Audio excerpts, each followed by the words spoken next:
فرض نمازوں میں کون سی صورتیں پڑھنا مسنون ہے، سنت ہے؟ محمد عادل دہلی، بہت پیارا سوال کیا۔ آج کل مسجدوں کے امام حضرات فرض نمازوں میں سنت قراءت کا بالکل لحاظ نہیں کرتے۔ ہم نے بڑے بڑے علماء سے سنا ہے کہ یہ بہت نامناسب عمل ہے۔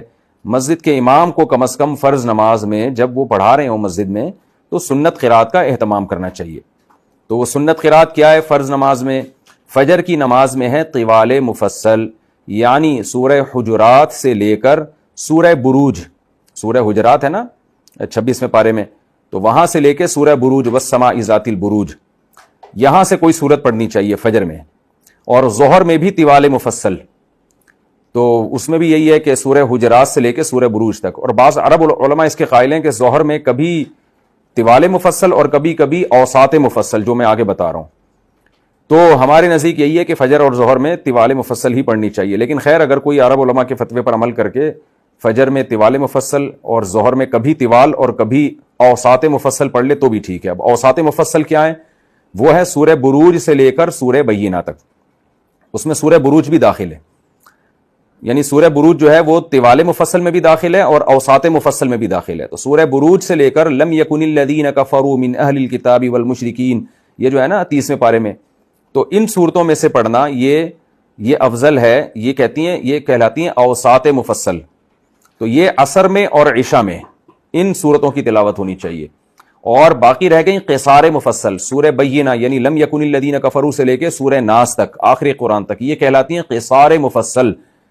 تو یہ مغرب میں پڑھنا افضل ہے۔ تو امام حضرات کو اس کا خیال کرنا چاہیے۔ ائمہ کیا کر رہے ہوتے ہیں؟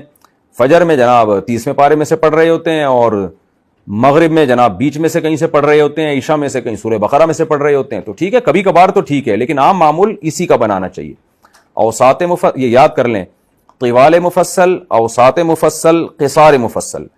مفصل کا مطلب ہوتا ہے وہ صورتیں جن کی آیتیں چھوٹی ہیں۔ سورہ بقرہ، سورہ آل عمران کی آیتیں بڑی لمبی لمبی ہیں نا، تو چھوٹی چھوٹی آیتوں والی صورتیں سورہ حجرات سے شروع ہو رہی ہیں، اس لیے ان کو مفصل کہا جاتا ہے، فصل ہے ان کے درمیان۔ اور طوال کا مطلب طویل، تو طوال مفصل کا مطلب ہیں تو مفصل لیکن طویل صورتیں ہیں، مفصلات میں سے طویل صورتیں، تو سورہ حجرات سے لے کے سورہ بروج تک طویل صورتیں ہیں۔ پھر اوساط کا مطلب وسط سے نکلا ہے، درمیانی صورتیں، تو سورہ بروج سے لے کے سورہ بینہ تک یہ ذرا درمیانی صورتیں۔ اور قصار کا مطلب مختصر، قصر سے نکلا ہے، تو سورہ بینہ سے آگے، سورہ بینہ بھی اس میں داخل ہے، سورہ بینہ سے آگے سورہ ناس تک مختصر صورتیں۔ تو خلاصہ یہی نکلا کہ فجر اور ظہر لمبی ہونی چاہیے، عصر اور عشاء درمیانی ہونی چاہیے، مغرب مختصر ہونی چاہیے۔ آج میں نے ایک امام کو جانتا ہوں، میں نام نہیں لوں گا، ظاہر ہے کسی کی برائی مقصد نہیں ہے، جب بھی ان کے پیچھے ظہر پڑھی ہے ایسے کھٹا کھٹ ظہر پڑھاتے ہیں، وہ ٹھکا ٹھک پڑھاتے ہیں۔ تو اتنا نہیں ہے بھائی، ظہر کی پہلی 2 رکعتوں کو ذرا لمبا کھینچنا چاہیے، لمبی صورتیں پڑھنی چاہیے ظہر کی 2 رکعتوں میں۔ مغرب کو آپ مختصر پڑھ لیں، فجر کی 2 رکعتیں بھی لمبی سنت مؤکدہ ہے، ظہر کی پہلی 2 رکعتوں کو بھی لمبا کرنا سنت مؤکدہ ہے۔ عصر کی پہلی 2 رکعتیں اور عشاء کی پہلی 2 رکعتیں یہ درمیانی ہونی چاہیے، نہ لمبی ہوں زیادہ نہ مختصر ہو، اور مغرب کی 2 رکعتیں مختصر ہونی چاہیے۔ تو یہ عام معمول ہے، اور ان میں یہ صورتوں کی تلاوت ہونی چاہیے۔ تو امام حضرات کو اس کا خیال کرنا چاہیے۔ حضرت عمر رضی اللہ تعالیٰ عنہ نے اپنے دور میں ائمہ مساجد کو اس کا پابند بنایا تھا کہ ان صورتوں میں سے آپ پڑھیں، اور حدیث میں آتا ہے علیکم بسنتی وسنت الخلفاء الراشدین المہدیین، میری اور خلفائے راشدین کی سنت کو لازم پکڑو۔ تو انفرادی طور پہ بھی نماز پڑھیں تو بھی افضل یہی ہے، لیکن جماعت میں تو اور زیادہ اہتمام کرنا چاہیے۔ تو مساجد کے ائمہ کو اس کا خوب خیال کرنا چاہیے۔